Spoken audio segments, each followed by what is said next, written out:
All right, so when you hear the word yoga, what's the first thing that pops into your head? Probably some kind of crazy flexible pose, right? But the ancient traditions, they talk about something way, way deeper than just physical flexibility. It's really about a total transformation of your consciousness. So, yeah, let's get into it. So that brings us to the big question we're tackling today. What does it actually mean to be perfected in yoga? Because I can tell you right now, the answer has almost nothing to do with whether or not you can hold a perfect handstand. Yeah, we've got to look way beyond the modern yoga studio for the answer. And when you do, when you dig into the ancient text from India, you find something pretty interesting. They don't just offer one idea of what a perfected yogi looks like, they actually give us two. And these two answers, they come from totally different points in history. So on one hand, from medieval Hatha Yoga, we get this idea called Hatha Siddhi. And then from the Bhagavad Gita, which is way, way older, we get this state called Yogarudha. So what's the difference between the two?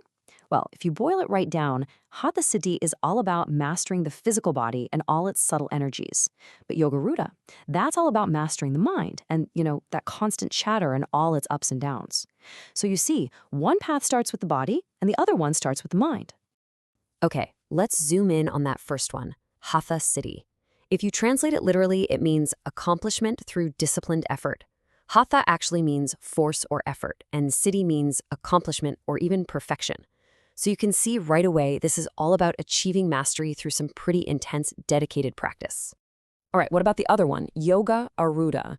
This one translates to one firmly established in yoga.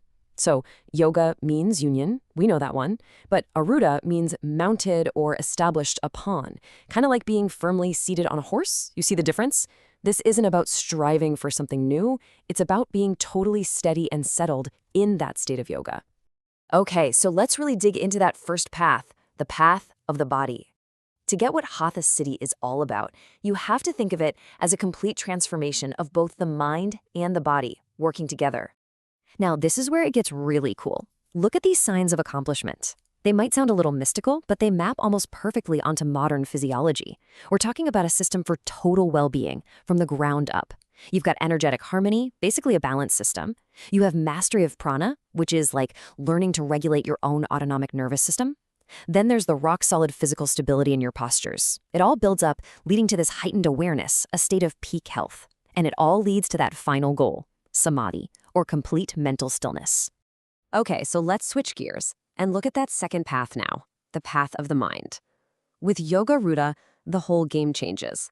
The focus shifts away from the physical stuff and zooms in on the ethical and the psychological. So what does it really look like to be established in yoga?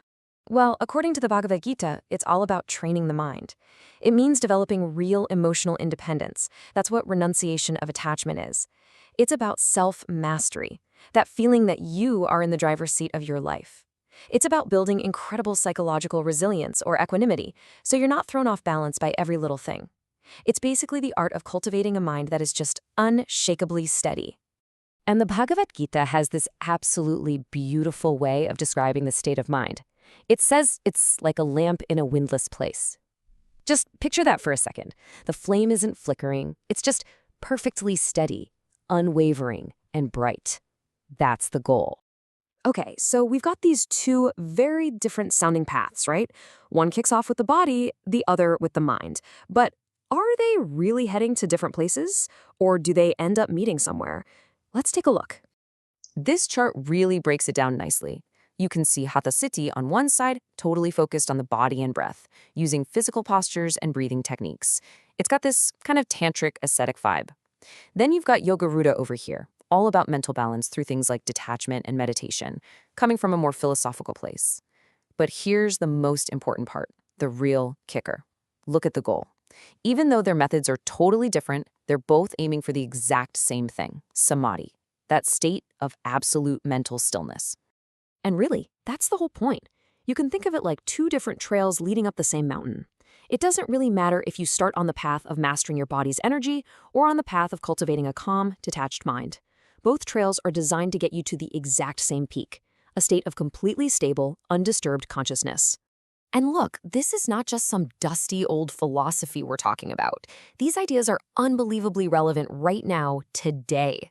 And the wild part is, we can actually see their effects through the lens of modern science. It's pretty amazing, actually. Modern neuroscience is basically catching up and confirming what these yogis figured out centuries ago. The Hatha Siddhi stuff, with its focus on the body, that's what we now call somatic regulation. We can literally measure how these practices create real physiological stability. And the Yogarudha path, well, fostering non-attachment is a proven way to build psychological resilience. We now know for a fact that controlling your breath changes your vagal tone, which calms your whole nervous system. And we know meditation literally beefs up the attention centers in your brain. This isn't theory anymore. It's a powerful toolkit for dealing with our crazy, modern, overstimulated world. So, if we had to sum up the ultimate goal, what would it be? The source material just nails it with this line. Perfect yoga is disciplined transformation resulting in stable, resilient awareness. I love that. It's not about being passive, it's not about some flashy pose, it's about the hard, disciplined work of building a mind that is both stable and incredibly resilient. And that kind of leaves us with one last question to chew on, doesn't it?